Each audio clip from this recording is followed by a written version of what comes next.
E eu trago aqui para iniciar a minha apresentação essas palavras do Goethe, né, que era um poeta, né, alemão e escritor, vários, né, conhecido por vários livros, né, aqui em especial essa pequena novela, né, uma Afinidades Eletivas, né, e que tem muito a ver. Ele na realidade era químico, o Goethe, né, e ele é muito fácil, muitas vezes a gente nota a ligação da química na sua poesia ou nos seus escritos, né, que ele fala exatamente sobre muitas coisas que a gente vai falar um pouco aí na minha palestra, que exatamente em todos os fenômenos da natureza, que conhecemos, a primeira coisa que observando é que corpúsculos aderem a si mesmo, né?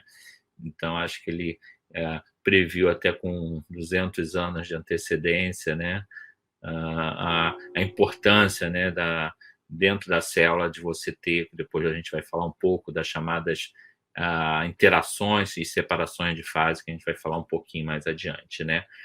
Outra pessoa, um outro pesquisador, um prêmio Nobel, né, Schrödinger, né, grande, né, foi né, teve uma participação importante na mecânica quântica, né, mas ele também antes, ainda em 1944, eu recomendo aí para os estudantes, né, cumprimentando, claro, toda a, a comunidade universitária de alunos, professores, né, e funcionários, né, e o público em geral, a importância de nós lermos essas pessoas, né, como Schrödinger, que escreveu esse livro, O que é Vida, né? Isso foi em 1944, né? Notar que essa data era um pouquinho depois da Segunda Guerra Mundial e anterior, inclusive, né, o conhecimento sobre a estrutura do DNA, por exemplo, né? Mas ele lá já dava muitas dicas, né, nessa obra dele, um livro curto, né, da importância de você utilizar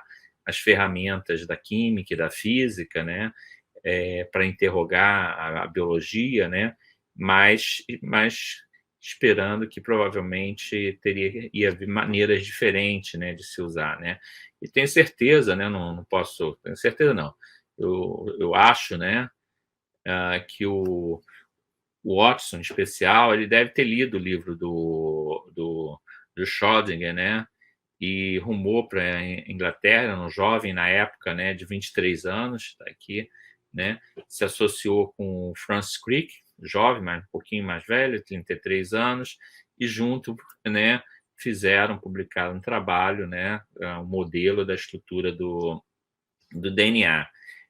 Depois, claro que ele, apesar de ter sido um trabalho, entre aspas, teórico, né, ele se baseou, né, nos experimentos dessa grande mulher, né, a Rosalind Franklin, que fez os experimentos e viu exatamente, pegou fibras de DNA e colocou fez um raio-x, né, para tirar ali o fingerprint, né, a impressão digital, e apareciam ali as duas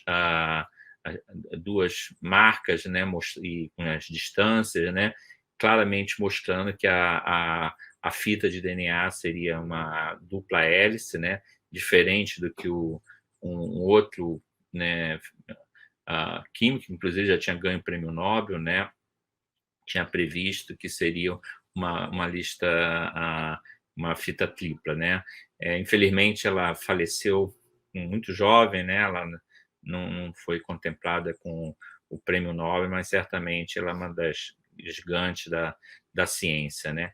De lá para cá, a biologia foi revolucionada, né, todos nós sabemos a importância da biologia molecular, enfim, tudo que se faz, hoje em dia se fala muito da chamada medicina de precisão, se fala a gente sabe no final dos anos, no início dos anos 2000, exatamente no ano 2000, foi publicada a primeira estrutura, o primeiro mapa do genoma do humano, né?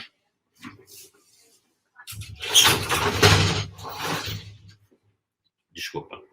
E de lá para cá, cada vez mais se foi as descobertas, né? Qualquer avanço na ciência, na biológica, depende muito de se determinar a estrutura de macromoléculas, né? Então, a célula ela é um contém uma série de proteínas, ácidos nucleicos que interagem entre si. E é importante, muitas vezes, nós determinarmos a estrutura, né? Eu vou dar uma série de exemplos ao longo da minha palestra, e aqui é só um slide, né? Quando você quer determinar a estrutura a nível atômico, você precisa usar alguns métodos sofisticados, como a cristalografia de raio-x, por exemplo. No Brasil, temos um laboratório nacional, que é o CNPEM, que tem uma linha, né, disponível para todos os pesquisadores brasileiros e também internacionais de outros países aqui da América Latina para fazer determinação de estruturas, né? A ressonância magnética nuclear, que permite a determinação de estrutura das proteínas ainda no estado líquido, né, sem precisar cristalizar. E mais recentemente, o advento né, uma evolução da microscopia eletrônica, que é a criomicroscopia eletrônica, que permite a determinação, usando microscopia, né, de estrutura de proteínas relativamente grandes, como exemplificado nesse slide, o caso da proteína S, da spike, né, aquele espinho que está no vírus do SARS-CoV-2, né, causador da Covid-19, e é interessante dizer que a doença surgiu no final de dezembro de 2019, né, com os casos aumentando aí já em janeiro de 2020, né? E em fevereiro essa estrutura foi publicada, né, até por um grupo que a gente tem uma certa interação, como eu vou falar mais adiante. Então, o Brasil, eu vou comentar um pouco ao longo né, a ciência brasileira cresceu muito, né, especialmente graças né, a nossa pós-graduação, os alunos de pós-graduação que dão que fazem, né, os trabalhos científicos, né, mais recentemente também muitos pós-docs, etc., né, e também toda a infraestrutura de equipamentos, né, cresceu muito, né, principalmente nos anos 2000, né, houve uma certa diminuição de recursos financeiros, mas diversos laboratórios, já mencionei aqui o Laboratório Nacional de Lewis Simpleton, né, o CNPEM. No Rio de Janeiro, temos um laboratório de ressonância magnética nuclear que é o maior da América Latina, né, com equipamentos de ressonância de ponta, né, que fazem parte exatamente dessa estrutura, né, do INCT, que eu coordeno, e do Centro, né, de Biologia Estrutural e Bioimagem, né, que busca fazer a imagem desde a molécula, passando pelas células, nos animais, né, usando diversos métodos, como ressonância, né, a mesma ressonância que é usada para humanos, né, em animais, e também fazer a translação exatamente para, né, tudo que se aprende, né, com a chamada pesquisa pré-clínica, chegar na clínica. Temos parceria com vários hospitais, o Hospital Universitário lá da UFRJ, o Instituto DOR, né, ligado à rede DOR, né, e buscando exatamente entender como é que essas moléculas, né, eventualmente a gente pode obter a estrutura, né, especialmente em alguma doença, que eu vou focar mais em câncer e Covid-19, mas como é que nós podemos buscar novos compostos que possam reverter o efeito, né, quando né, se tem uma doença instalada, ou até prevenir, né, no caso da Covid-19, através, por exemplo, de uma vacina, né?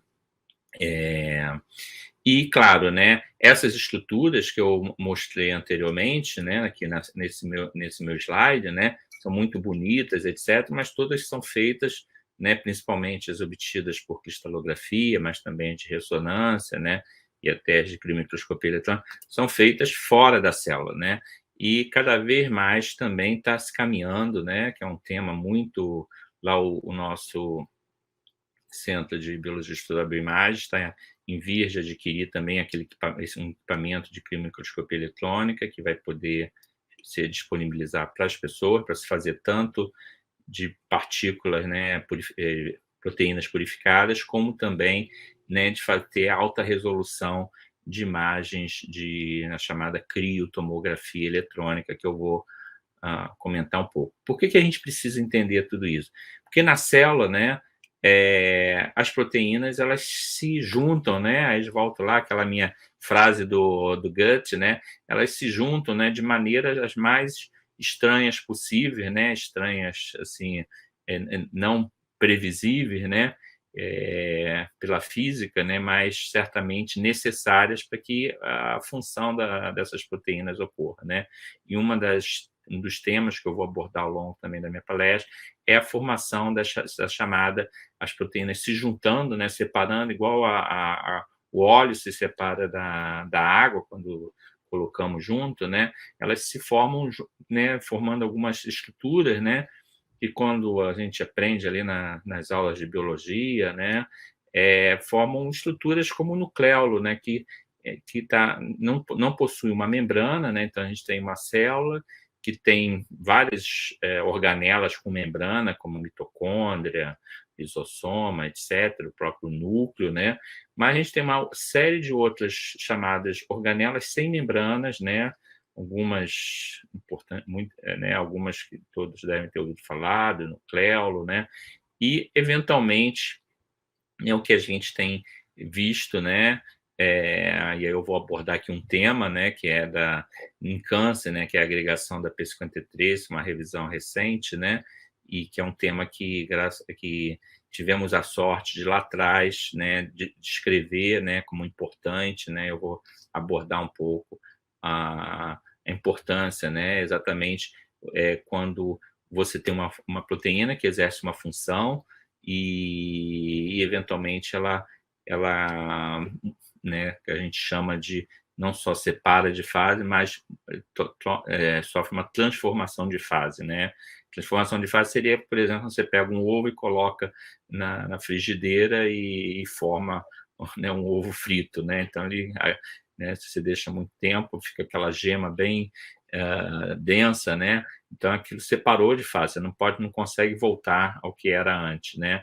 É a mesma coisa a gente vai fazer, tentar associar exatamente nessas chamadas, na chamada agregação amilóide, que eu vou entrar um pouco adiante, né? Que é quando, né, processos que provavelmente são fisiológicos, né? Eventualmente tem uma transformação de fase, gerando estruturas, né? Fibras amiloides, né? Que a gente vai comentar em breve, que geram doenças como a doença de Alzheimer, a doença de Parkinson e até o câncer, né, ligado à agregação de algumas proteínas, especialmente da P53, né? É por isso que a gente tem uma revisão que eu publiquei com uma colega, né, a professora Iraima, que é da Universidade Federal do Rio de Janeiro, ex-aluna lá do meu laboratório, né, fez doutorado, né, que a gente comenta exatamente essa a função, né, na célula a gente tem muito isso, né, a função fisiológica, né, que seria um Dr. Jekyll, né, e eventualmente quando dá ruim, né, né, sofre um processo que a proteína, por exemplo, sofre agregação amiloide, isso ocorre com várias doenças, né, além de Parkinson e Alzheimer, tem a esclerose amiotrófica lateral, uma série delas, né? A gente não vai ter tempo de entrar muito em detalhe. Mas tudo isso envolve, né, o fato, né, o Natalino, o professor Natalino falou aqui que eu fiz medicina, né, mas quando eu entrei para a faculdade de medicina, sempre tive muito interesse no como é que as proteínas se dobravam, né, tinham um estado nativo, né. Tem alguns meus colegas meus na época falaram, mas qual o interesse seu disso? Isso não tem nada a ver com a medicina, né. Enfim, acho que naquela época pouco se sabia, né, mas hoje existe uma série de doenças em que você tem agregação dessas proteínas, né, já mencionei várias delas, né, Alzheimer, Parkinson, as doenças do prio, né, encefalopatias transmissíveis, né, e muitas outras, né, são mais de 50 doenças e a lista crescendo, né.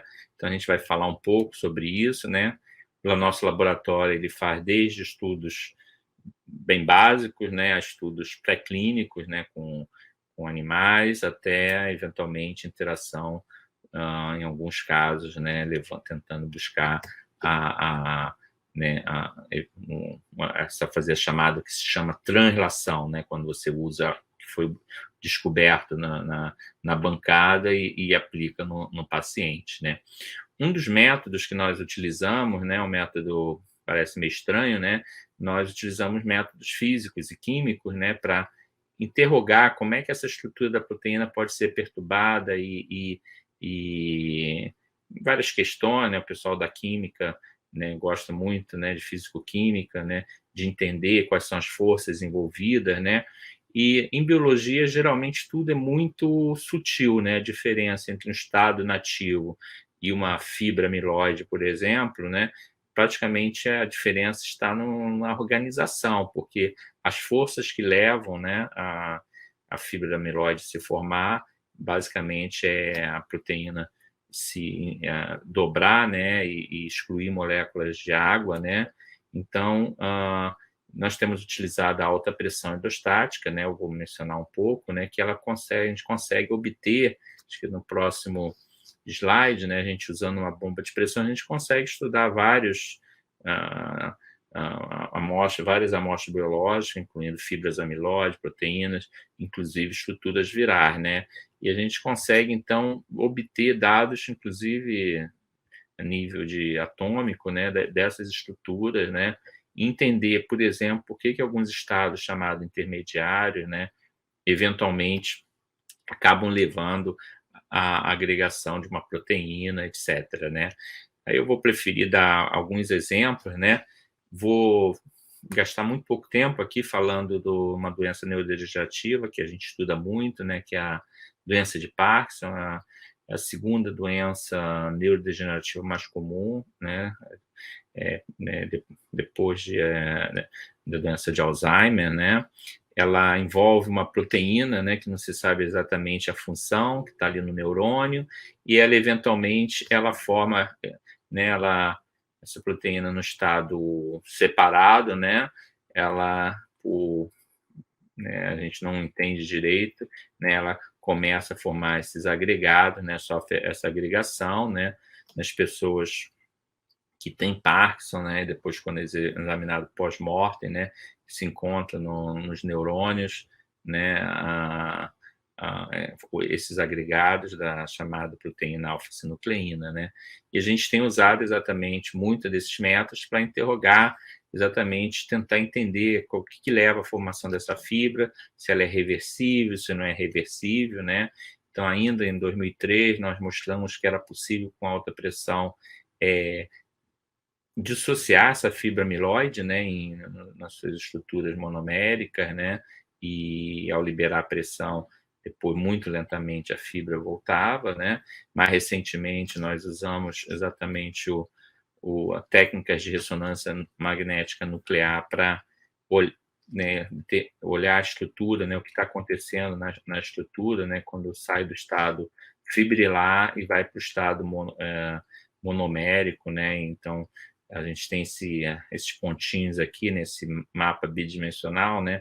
Cada pontinho está ligado a um dos aminoácidos aqui da estrutura, né? Então, a gente consegue extrair dados estruturais sobre o que está acontecendo e tem vários trabalhos, né, do nosso grupo, de grupos colaboradores, buscando exatamente compostos que possam ter efeito chamado antiparkinsoniano, né?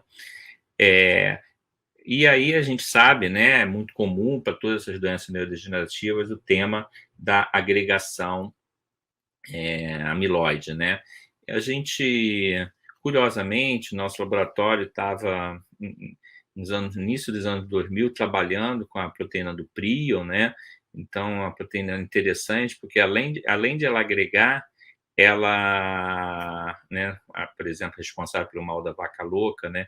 Ela pode ser transmitida, né? Então, nos anos, final dos anos 1980, né, início de 1990, né, houve uma epidemia no Reino Unido da doença da vaca louca, né, muito medo que também fosse transmitido para humanos, né, felizmente foram poucos casos e também se tomou toda a prevenção, né? Mas se descobriu mais recentemente que várias dessas outras proteínas neurodegenerativas também têm essas características do tipo prion, de transmitir de célula para célula, né? Mais raramente de indivíduo para indivíduo. E, ao mesmo tempo, estavam trabalhando com uma outra proteína, que é uma proteína ligada ao câncer, né? Uma proteína de supressão tumoral, né? Que tinha umas características que a gente tinha mostrado que a proteína do prion ligava no ácido nucleico, né? Hoje já está estabelecido que isso de fato ocorre, né? Que o ácido nucleico poderia ser um catalisador exatamente da mudança priônica, né? E a P53 é um fator de transcrição extremamente importante, né? Ela tem essa estrutura aqui bem complexa, que é o DNA, o restante é a proteína, né? Ela tem um dos segmentos, o segmento que liga DNA, as outras partes menos estruturada, né? E ela é uma proteína que controla o ciclo celular, né? Então, se a célula sofre qualquer efeito, né? Enfim, exposição a UV, um agente carcinogênico, né? Ela trata de parar o ciclo celular, eventualmente levar a célula à chamada apoptose, né? E claro, né? E essa proteína, né? Curiosamente, ela está presente em mais de 50% dos tumores humanos, né? E está presente com uma mutação, né? Ou seja, há uma mutação que acaba levando a proteína a perder sua função de supressão tumoral. E, curiosamente, é uma mutação somática, né? Ou seja, significa que é só em um gene, o outro gene ela está normal, mas ela consegue, de alguma maneira que está mutada, afetar a outra que não tem a mutação, né? E aí você tem o crescimento celular, né? Que é típico do câncer, né? E, claro, né? Buscar um composto, né? Que possa reativar essa proteína seria muito importante, né? Nós ficamos curiosos exatamente com a pergunta como é que ela poderia fazer isso? E nós usando técnicas do laboratório, né? A gente usou trabalhando com a proteína apenas com aquele domínio que liga DNA, a gente usou pressão hidrostática, né? Para ver a desnaturação da proteína, né? Curiosamente, o que a gente via é que também, à medida que ela ia desnaturando, ela começava a agregar. E isso ocorria mais com o mutante, né? Esse triângulozinho aqui é um mutante, né? Carcinogênico, aqui é o white type. Um pouco, a aluna na época de doutorado, Daniela Shimaro, ela foi olhar esses agregados e eram muito parecidos aos agregados chamados amiloides, né? Esse foi o nosso primeiro trabalho, né? Algumas dezenas de trabalhos desde então, né? Na época nós propusemos, bem, então é bingo, talvez a maneira como a P53 mutada cancela, né? Que é a verdinho, né? Cancela a função da não mutada, né? Levando todo mundo para um único agregado, e aí a célula perde o seu controle, né? E o controle e aí a função de supressão tumoral, né? Mais adiante nós vimos, né, que na verdade essa agregação ocorria mesmo apenas aumentando a temperatura, apenas aumentando a temperatura para 37 graus, né, temperatura fisiológica, esperasse um tempo suficiente, né, o mutante tinha uma propensão de agregar, né, que a gente mede com um corante, né, muito mais que a forma não mutada, né? E aí o experimento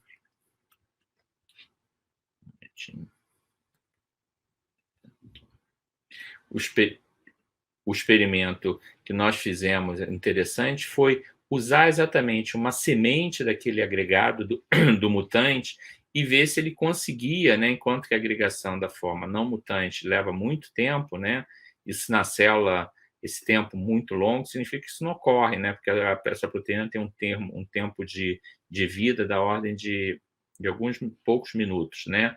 Mas, entretanto, se você tem uma semente do agregado, ele consegue fazer essa proteína agregar muito rápido, né? E aí a gente pensou, bem, isso foi, a gente está vendo aqui no tubo de ensaio, será que isso ocorre também dentro das células? Então, nós resolvemos usar um anticorpo que estava disponível na época, que ele reconhecia esses agregados do tipo amiloide, né, mas não a proteína solúvel.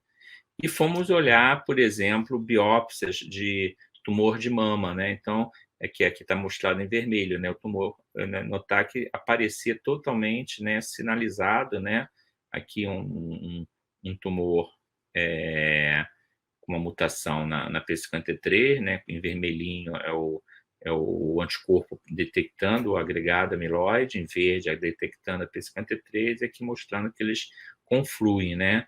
E quando um estudo depois mais amplo, né, analisamos mais de 80 biópsias, víamos sempre uma correlação entre mutação, principalmente aquelas mutações mais malignas, né, e a formação desses agregados amiloides, né. O trabalho foi avançando, né, a gente viu, por exemplo, que em glioblastomas, não só a gente via muito desses agregados, né, aqui marcado em vermelhinho, né, em tumores que tinham, principalmente os glioblastomas que tinham mutação da P53, como ele, além de ter essa chamada, né, perda de função, a célula se divide muito rápido, aumenta a migração, etc., como tinha um chamado ganho de função. Nesse caso, a célula fica resistência a drogas, né, chamada quimiorresistência, né, e que aparentemente é dada por essa mutação, né, no, né, que ocorre numa parte da proteína de P53 e que afeta a agregação, né? Então, a gente começou a juntar toda a história, né? Nós ainda em 2000, um trabalho em 2012, depois em várias revisões no laboratório, que essa agregação do tipo amiloide, ela poderia, inclusive, né, ocorrer do tipo priônica, né, não só dentro da célula, como eventualmente ser, né, esses agregados serem transferidos de célula para célula. Na verdade, há trabalhos mais recentes com grupos mostrando que isso ocorre, não só em células humanas, mas também usando modelos de levedura, né?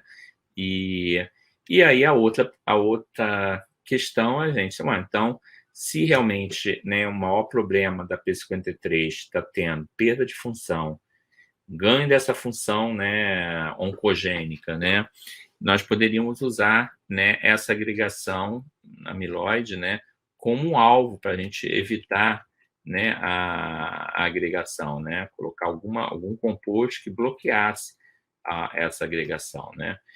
O laboratório, né, por que isso é importante, né? Como eu mencionei no início, né, a P53 está mutada em mais de 50% dos tumores, né. Ah, sou Natalina, que é especialista em nefro, sabe que tumores também de rim também tem mutações de P53, né, geralmente levando a doenças mais graves, né. Então tem aqui uma estimativa, né, que se nada ocorrer, né, se a gente não usando principalmente métodos de medicina de precisão, né, mas quase 500 milhão de pessoas morrerão nos próximos anos, né, ver as pessoas que estão vivas, né, devido a câncer e que tem mutação de P53.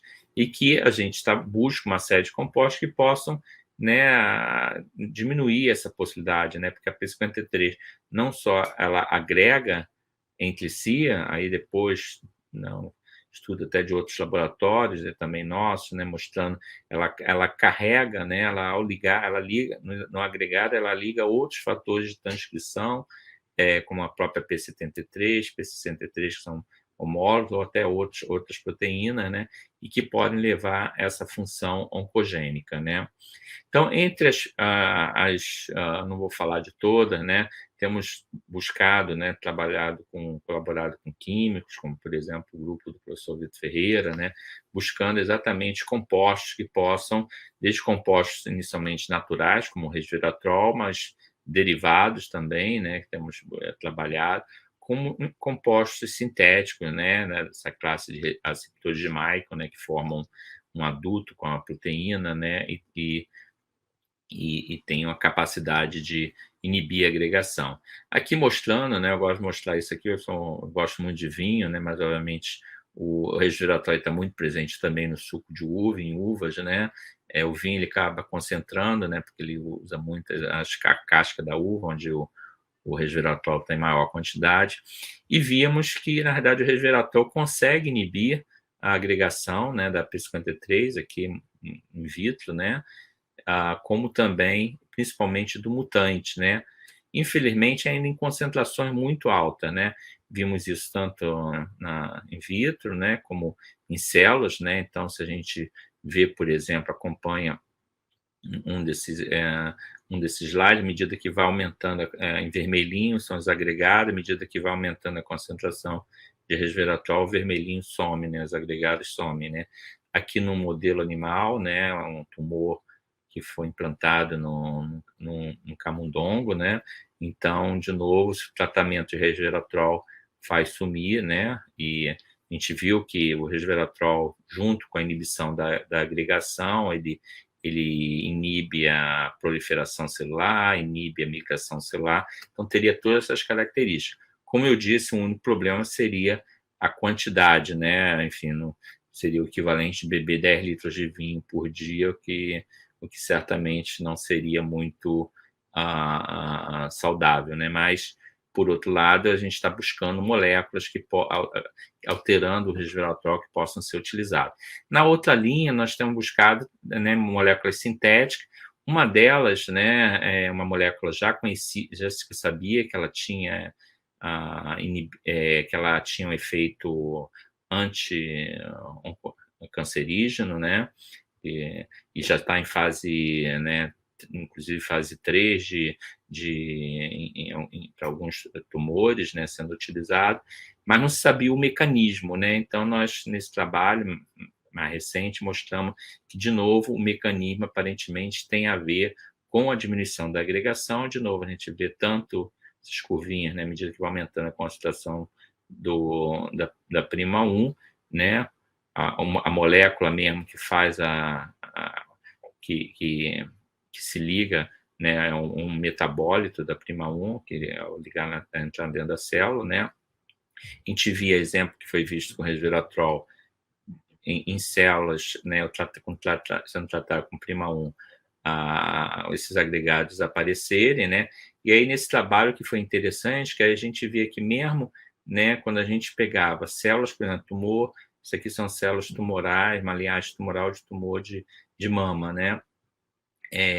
Quando a gente olhava o controle, fazia uma imunoprecipitação com anticorpo que detecta agregados, né, a gente vê aqui a P53 totalmente detectada, significando que estava agregado. Quando a gente tratava com 100 micromolar da prima 1 e fazia imunoprecipitação, a proteína não estava mais agregada, né.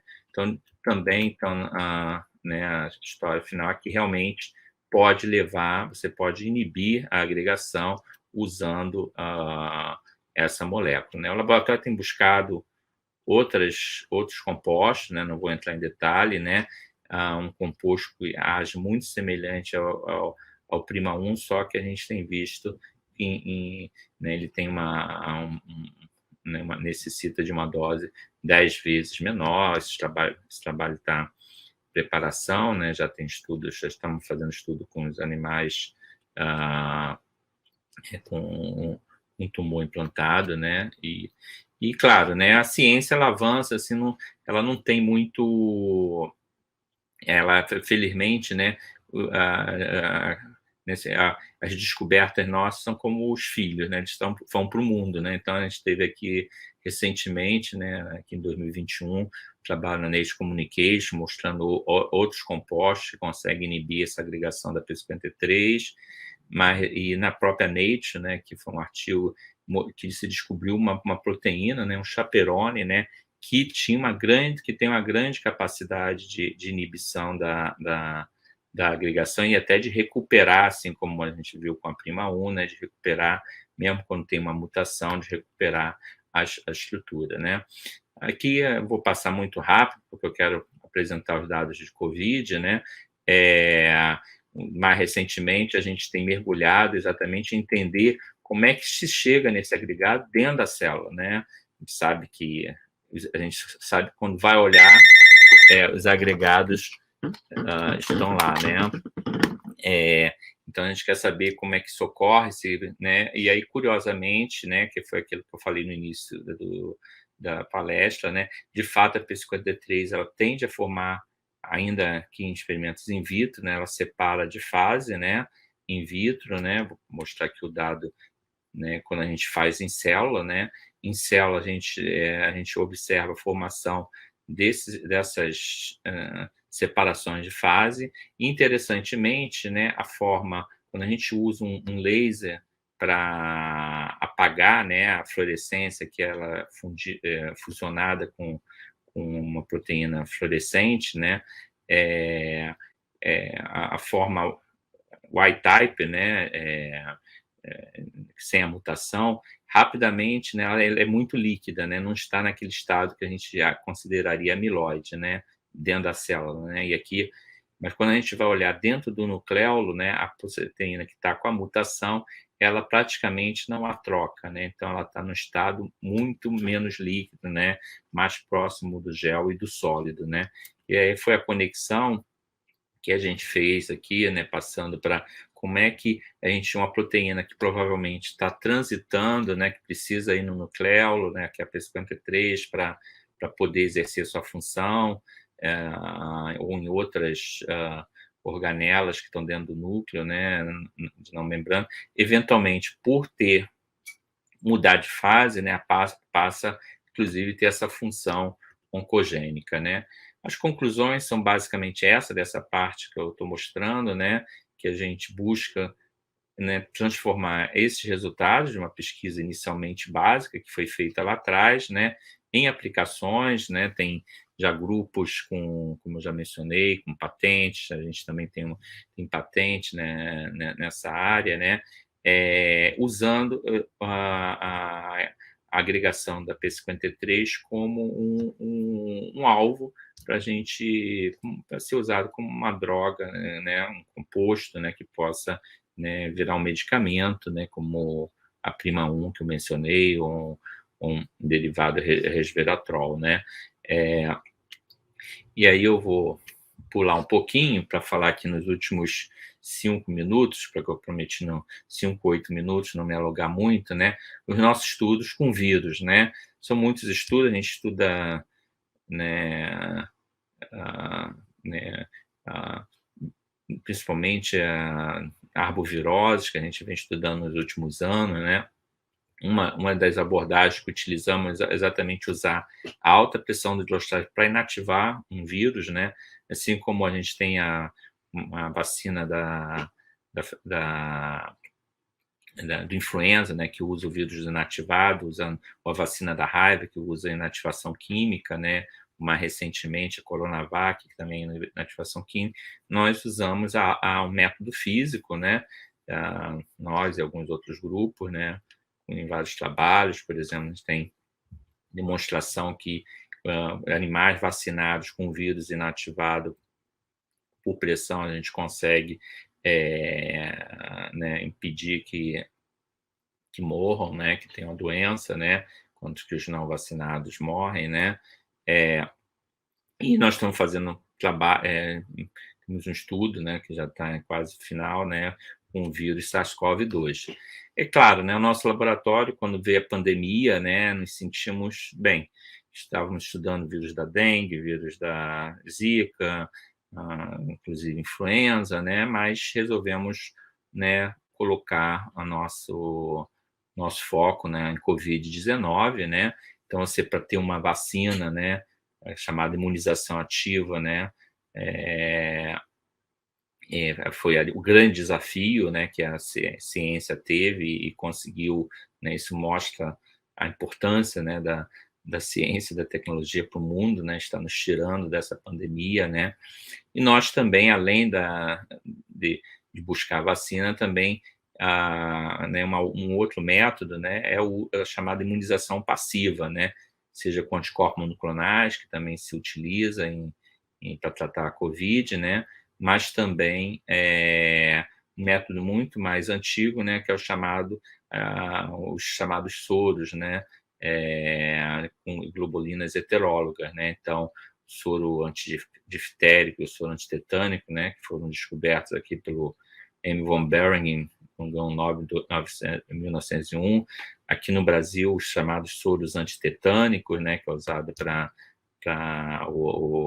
né, principalmente para acidentes ofídicos, né, mas também para outros animais peçonhentos, né. Então, a gente, em parceria com o Instituto Vital Brasil, eu vou comentar um pouco mais adiante, né. O desafio da vacina, claro, é muito grande, né, que isso aqui é uma atualização recente, né. Nós temos 28 vacinas aprovadas, né, as mais diferentes vacinas, né, no mundo, né, como eu já mencionei, foi né, algo extraordinário, né. Lembrar que a maioria delas, a gente vai comentar, né, se baseia exatamente como as vacinas de RNA ou de vetor viral na proteína S, né, que é a proteína da espícula, né, que você não quer, né, fazer, enfim, né, que é a que interage com o receptor para o vírus entrar dentro da célula, né. A gente pode dizer: "Não, mas já temos vacina", mas o problema é que, primeiro, que a gente tem as mutações, segundo, que apesar de termos, né, ah, né, esse aqui que a professora Leda Castilho fez esse levantamento, né, um pouco mais de um mês atrás, né, apesar de termos quase 10 bilhões de doses aplicadas, temos uma deficiência de vacina principalmente para os países, de baixa renda, né, ou de baixa, média renda, né. E são vários tipos de vacina, né, como eu mencionei, você pode usar a proteína, né, da espícula, ou melhor, né, você pode usar o vírus inativado, como eu mencionei inicialmente, inativado quimicamente ou com outro método de inativação.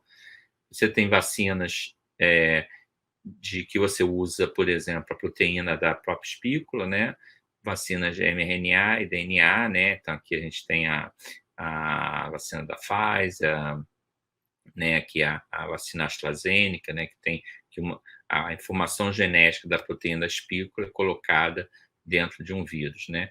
E nós resolvemos, no primeiro momento, né, utilizar a proteína, né, essa proteína da espícula, né, que a gente tinha uma proteína extremamente complexa, para imunizar cavalos, né, depois retirar o plasma do cavalo, né, só devolvia a parte globular, né, e utilizar como um soro, anti anti-covid, né.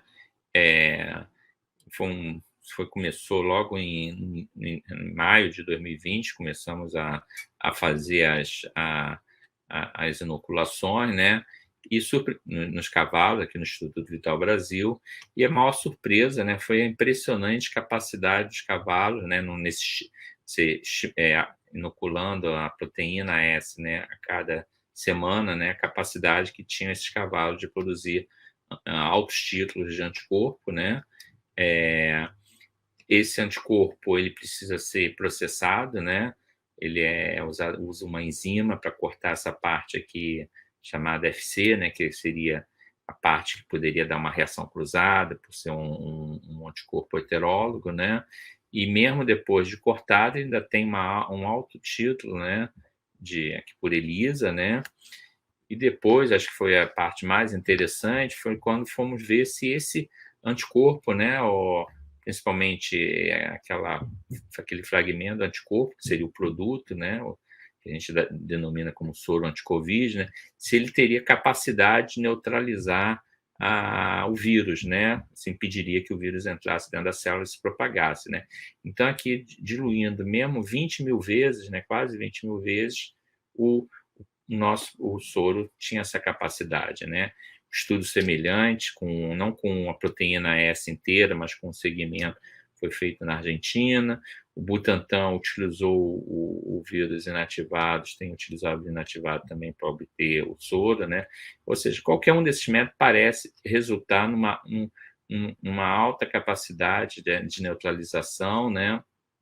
E que, enfim, era bom da gente ter que, né, submeter aos pares, né? Tivemos que provar, né, que de fato aqui em experimentos em laboratório NB3, né, em animais da Fiocruz, né, que a gente, quando animais não tratados, né, perdiam peso, né, não vacinados, né, e, e também tinham altos títulos de anticorpo, de vírus, né, medido por PCR, né, enquanto que os animais que eram vacinados, né, não perdiam peso e tinham uma redução bem significativa da carga viral, né.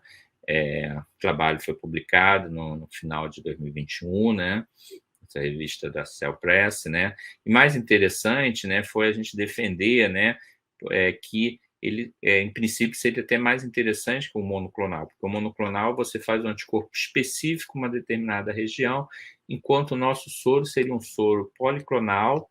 Nós testamos aqui, né, também testando aqui para ver o título, né, neutralizante, né, contra diferentes variantes, né, que testamos contra a P2, que é uma que teve no Rio de Janeiro, a P1, que dominou o Brasil até setembro até agosto do ano passado, né, que é a Gama, né, que não testamos o Delta, né, mas mostrando que a Gama P1 perdia um pouquinho de título, né, mas ainda tinha, né, um alto título, né, e podia ser utilizado exatamente, né, como um tratamento, né? Então você faria uma imunização passiva, né?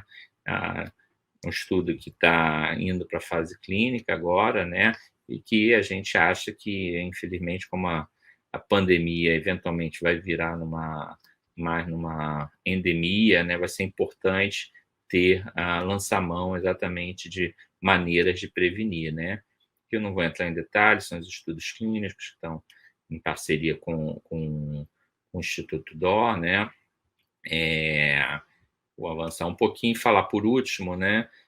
Aqui só relatando, né, as conclusões aqui, de fato, né, o soro ele tem uma capacidade de neutralização fantástica, né? E aí, claro, né, se a proteína S ela foi tão eficaz para gerar uma alta imunidade nos cavalos, que a gente pode até transferir passivamente essa imunidade para paciente, né? A gente testou nos animais, argentinos testaram em pacientes com estudo bem sucedido também. Nós resolvemos usar, né, esse é um trabalho coordenado mais pela professora Leda Castilho, né, como uma vacina, né, que tem sido designada o FRJ-VAC, né, e, né, a grande vantagem é que você poderia ter a formulação de uma vacina que poderia ir variando à medida que as variantes forem aparecendo, né. Então, no momento, né, o que está sendo discutido com a Anvisa é uma uma vacina, uma formulação tríplice, né, com a inicial, com a gama e com a delta, né? Estamos testando também contra se tem uma atividade contra a ômicron, né? Eventualmente pode ter né, produzir a proteína recombinante na forma ômicron, né? Aqui não vou entrar em detalhe, né? Mostrar que depois na primeira dose já gera anticorpos, né? SARS-CoV-2, depois de 2 doses gera uma quantidade fabulosa de anticorpos, né?